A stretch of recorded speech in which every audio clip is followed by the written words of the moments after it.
tagu-taguan, mataya-taya, langit-lupa, at marami pang iba.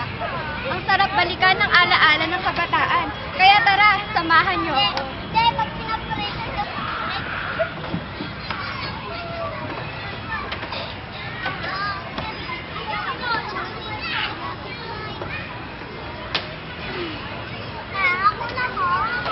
Ayan, may tumatakbo. May tumatakbo siya.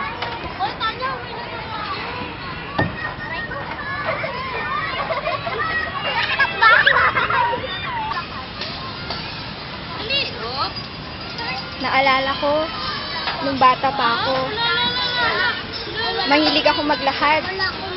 Maglakad sa mga parke at sa mga palaruan. Mag-slide, tumakbo, magbike, at kung ano-ano pa, kasama ang iba pang kabataan na hindi ko man lang kilala. Dito, sa lugar na to, kasama ko lagi ang pamilya ko. Feeling ko, napakasaya ko nung mga araw na yun. Kasi, kasama ko sila. Kasama ko sila sa pag-i-slide sa buhay ko. Dahil doon, nadama ko ang pagiging tunay na bata. Mahilig din kami kumain ng ice cream. Dahil doon, mararamdaman mo ang sarap at ng lasa at lamig ng ice cream. Mararamdaman mo na bata ka talaga. Marami pang masasayang araw na nandito ako sa parke.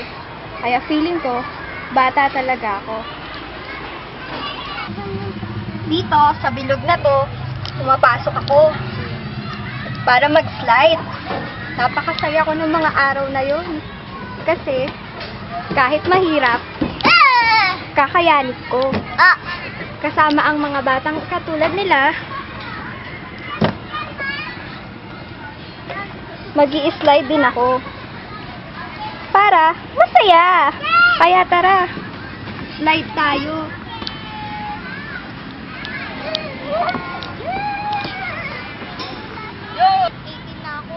Feeling bata pa din ako. Hindi ko na kasi maalis sa puso, isip at sarili ko at mananatili na ito habang buhay. Gusto ko pa din manood ng cartoon, maglaro sa labas, maglaro kasama ang aking mga kaibigan. Kaya kahit ganito ako, young at heart pa rin ako. Wow, young at heart ka din ba?